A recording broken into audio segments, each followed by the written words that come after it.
What's going on, Yins? This week on Car Dad Bill, we have a 2024 Toyota Grand Highlander four-wheel drive Platinum Hybrid Max. Another mouthful of a name for a car. It seems like all of them are like that these days. But this Grand Highlander is just that. It's a grand automobile made for families, made for commuting, made for getting stuff done, and it has 400 pounds of torque, folks. That's just my favorite part of it so far. But let's get on the road and let's talk about it. Let's go for a ride. Ian's first impressions of the Toyota Grand Highlander. And first things first, 7-seater SUV. We have 2 captain's chairs in the back. We have 3 seats across the third row. We have a huge panoramic sunroof. We have the Hybrid Max motor under the hood, producing that whopping 400 pounds-feet of torque, which I talked about at the beginning in the intro. We also have a really nice brown leather interior with a lot of creature comforts, and the Grand Highlander name really sums up what this thing's all about. It is a grand example of what a Highlander could be and is now, and I love it. I have to say, first impressions, it looks nice. It's bigger than the normal one. It's kind of between the Sequoia and the Highlander, which is where it should be. And it's family geared. So it fits stuff behind the third row. Not quite as much room as like a Suburban or a Yukon XL or anything like that. But it's got room back there for things. For hockey equipment, for baseball equipment, for luggage, for groceries, for clothing. Whatever you're going to put back there, there's actually a decent amount of room. And the seats fold. They pivot back and forth back there, so you can get a little bit more room for the passengers if you don't need, storage space and whatnot. But first impressions are solid. It's kind of exactly what I was expecting with that powerful Hybrid Max motor, with the super smooth ride and quiet interior. Let's get to the real review. All right, Jins, standing outside, the 24 Grand Highlander from Toyota. And what's the first thing that you really see on this that I really notice is just how pronounced and how strong and very sturdy the front end looks. And it projects all the way to the back of the vehicle. That very strong, prominent front end, and the lines, very high wheel arches front and back. But then that line just follows it back real crisp all the way to the tail and finishes off nicely. We have really sharp LED turn signals in the mirrors, 20-inch wheels, LEDs up front, LED headlights and high beams, LED turn signals, as you can see, LED fogs down below. Then we have all of our alert systems and cameras all around the front of the vehicle. But I just love, it's almost 4Runner-esque. A few years ago, that model year, a 4Runner that had that front end, kind of similar sculpted front end like that. Big panoramic sunroof up top. It goes all the way to the back. It's humongous. I like how simple the door panels are, with just a little bit of crisp line all the way back to that tall back third window. Around back, we have really crisp LED lights, the LED tail light, and then we have the LED turn signal in there as well, and then the backup lights. What do you notice there? No bumper at all. I mean, there's just no bumper. It drops straight down to the exhaust pipes, which are dual exhaust pipes as well. There's the Hybrid Max logo and the Platinum as well on this side. I really think it's understated, very clean on the exterior. The third brake light up top is gigantic. It spans the whole tailgate. Looks really good. But I really like it overall. Let's get inside and talk about it. All right, guys, we're sitting inside the Grand Highlander, and I just want you to take in what we're dealing with here. And what we're dealing with here is the leveling up, the big game time Highlander. Obviously, the Highlander has been one of those big competitors for a very long time where you have lots of competition, and this segment of buyer wants something that fits a lot of people, gets good gas mileage, and is very nice to drive. And boy, oh boy, does the Grand Highlander come into that. So let's start over here on the driver's side. We have several different materials meeting together. We have a cubby hole here. We have a large cubby hole down there for stuff and for your drinks and whatnot. We have buttons for your windows and your mirrors. We have a nice aluminum looking handle for your door. Then we have this awesome design on the side that looks really sharp. And that comes right up against, I mean, look how that seamlessly comes together. Comes right up against some leather, some stitching, your vents. Then there's like that same color plastic as the leather. Then it meets that cool design down to your other elements like your trunk and your heated steering wheel and your automatic high beams. And I do like the dedicated high beam button down here, and it's not up top here with anything else. JBL sound system all the way around, and it does sound good. Some of these JBLs were kind of weak. This one is not. Really nice size steering wheel. Nice accenting here as well. Very good looking. All of your controls for your infotainment center and your cruise control. Up front here, we have digital display as usual with your hybrid EV gauges. This is a driver monitoring system, and every time you're driving down the road and you have your arm up like this, blocking that, it'll tell you up here that it's being blocked, and it's kind of annoying. But all of this stuff in here is movable and changeable, but you really don't need to because it gives you everything you need to know right in front of you. And there's not a whole lot you need to change on this. This isn't like a sports car. We're going to have all different kind of gauges.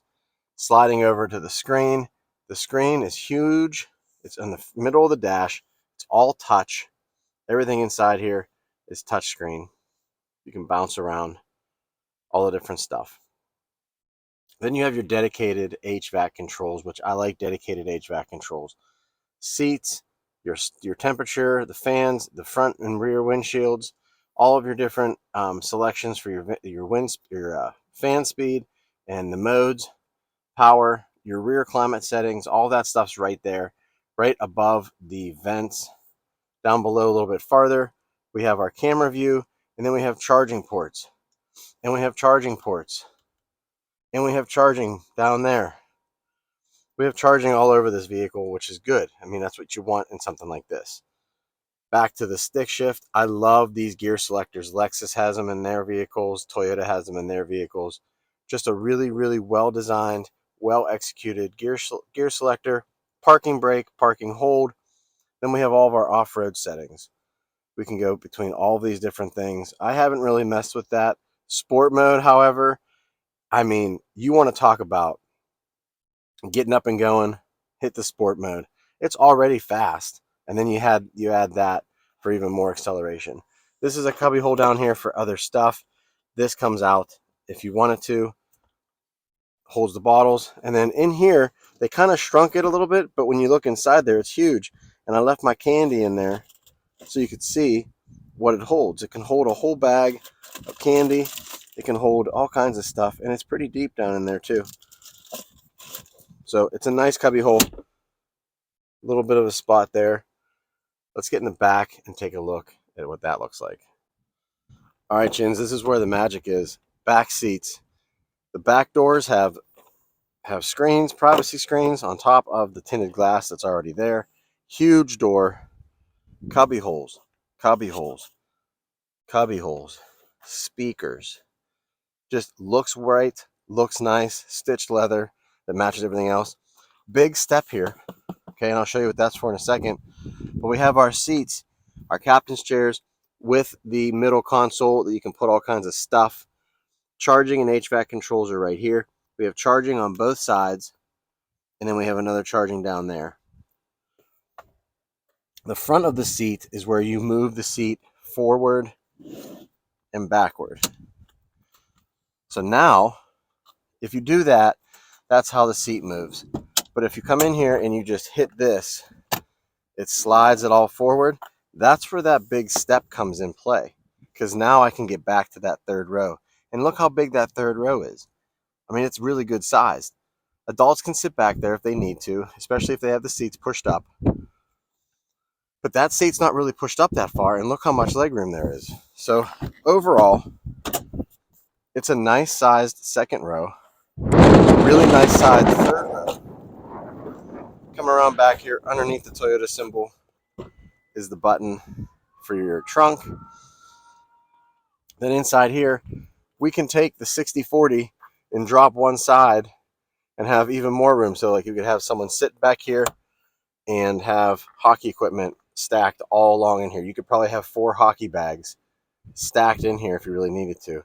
And I kind of just put some stuff in here just to show you a little bit of reference. I didn't want to bog it down with a big bag so it would cover everything up, because we have charging over here as well. We have a plug. We have the JBL subwoofer. We have the venting over here. And then we have the Grand Highlander floor mat that also doubles as a cover for some more storage for some other items you don't want to be flopping around in the back. But as you can see, it's not a small storage area behind the third row. Not terrible at all. There's also lights up in these windows that shine down at nighttime, and it's super helpful at night. It lights up the whole cargo area and kind of on the ground in front of you, and I just find that to be a useful addition. Thumbs up on Toyota for that. Let's get on the road and talk about it. All right, guys, so before we get on the road, I wrote down the Monroney information, and I just want to go over kind of like where we're at on all of the stuff that's in this vehicle under the hood. So we're looking at the 2024 Toyota Grand Highlander 4-wheel drive Platinum Hybrid Max. It's a lot of stuff. Just to say it's a really nice upgraded Toyota Highlander. Storm Cloud paint job on the outside with the brown leather seats inside. There's probably a fancy name for that brown leather, but I couldn't find it on the Monroney, so I just call it brown leather seats.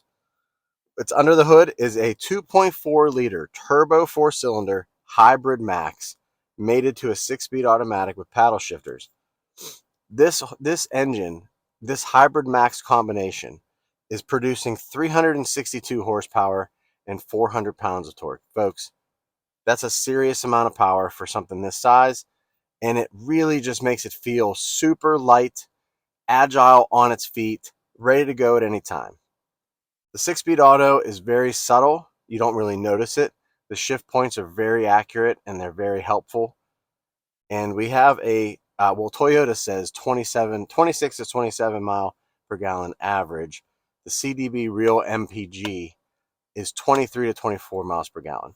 I'm getting around 23 and a half, 23.7, give or take, during my week with it. And I think that's realistic and that's reasonable for something this size with this much power.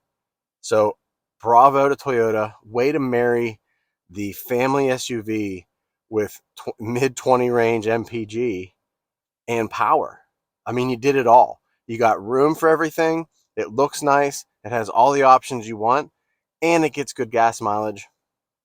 Bravo, they did a good job. Total MSRP on this is $59,878. So almost 60 grand. I mean, it's a few ticks from 60 grand, but I think you're getting, especially if you have a family my size, this is a 7-seater.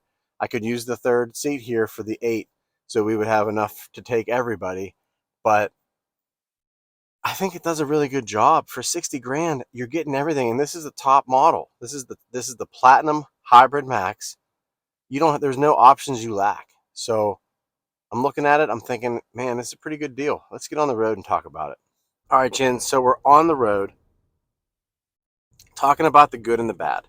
Keep in mind, the Grand Highlander, especially the Platinum level with the motor we have here, this as tested vehicle per se, really, really, really has very Lexus-like features, Lexus-like driving, Lexus-like characteristics. So keeping that in mind, obviously it's going to ride nice, it's going to be quiet, it's going to have lots of power, it's going to steer well, all of those things, right? But my good list, it encompasses all of those things. It's got great power, 400 pounds of torque, subtle design, clean lines, It's easy to live with, and it's a great family hauler. What else do you want from a Toyota Highlander, right? The clean lines, the subtle design, and the power, that's all kind of a given. I mean, looking at it on the outside when we walked around, it didn't stand out from the crowd. When you have this parked in a parking lot, it blends in with all of the other SUVs. It blends in with all the other family haulers, and that's okay. I don't think, people looking at Highlanders for the MPG and the family size and the capability that it has, I don't necessarily think they want to stand out too much. So this is a wonderful kind of combination of everything that you get. You get all of the different power, all of the different options, and then you kind of still stay subtle in the crowd. I like that about it. I like the exterior. Really nice detail, clean design. Then you have that easy to live with and the great family proposition. So you have super nice assisted steering, very easy acceleration, comfortable seats, all of the options as far as heated steering wheel, heated and cooled seats. You actually have heated and cooled seats on the second row as well. You have a nice big third row. You have nice storage behind that. If you drop the third row down, you have an enormous amount of storage in that back area, the rear cargo area per se. But it's just easy to live with. The week that I had it, it fit right into my family. It fit right into what we need to do. Traveling on the highway here and there to tournaments, traveling on the highway to get to different games, traveling around town for my jobs, and in and out of places. Really, really well done. And it didn't even miss a beat. Like, we didn't even think, because last week we had the GTI, and it was like, man, we got to stuff everything in here. I don't know if it's all going to fit. Hey, can you take some of this stuff?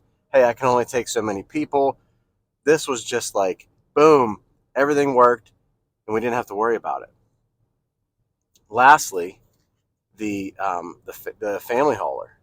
Just like I said, it holds all of our stuff. It holds all the people. It doesn't bog down, and it has lots of power. So it kind of checks the boxes in that regard of all of those things that you need in something like this. Bad list. Now, the bad list, these are a bunch of quibbles, and you guys are going to laugh at me for this stuff, but it is what it is. It's only got a 10-gallon tank.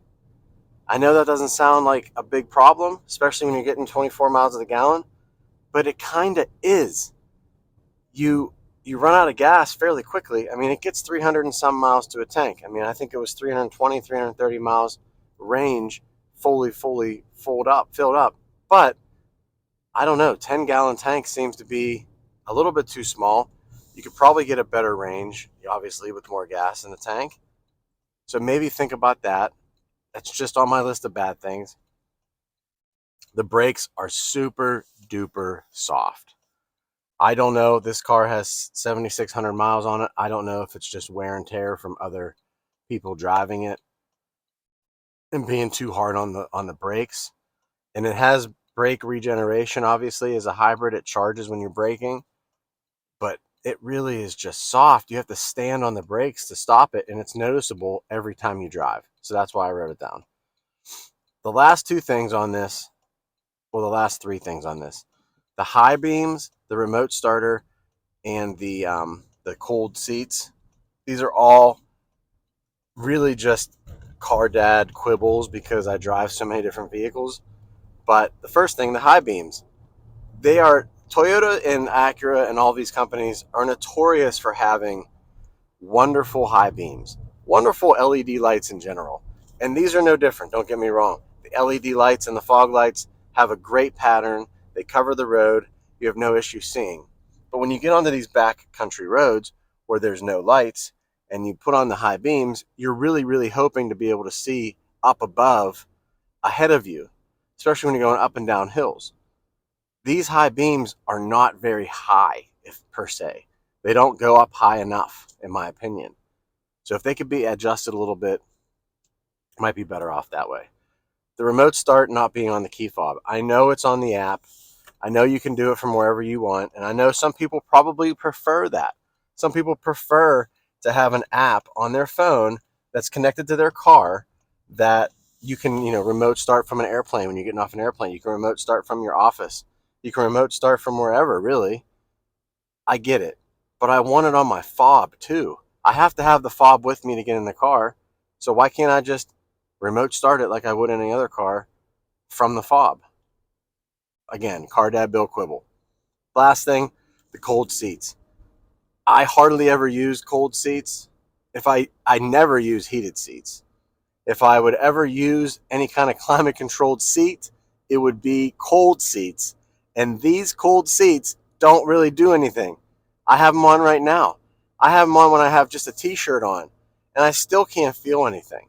It doesn't really change the temperature of the chair that I can notice. So why even have it in there? Because really, it just makes a bunch of noise and doesn't do anything. But that's, again, just a car dad quibble. In conclusion, what a fabulous, fabulous SUV. It drives around town super duper well. It's very quiet. It's very easy to use. The steering is so assisted and so fluid. The acceleration, the power, the passenger compartments, the passenger capability, the storage capability, all of the different options that come in this package, all of that stuff comes together to make a really, really nice SUV fit for a family with lots of high-end doodads in it. And I'm just overall satisfied with how this thing performs on a day-to-day basis. Car Dad Bill, thumbs up. Real cars for real people for real life. I'll talk to you next time.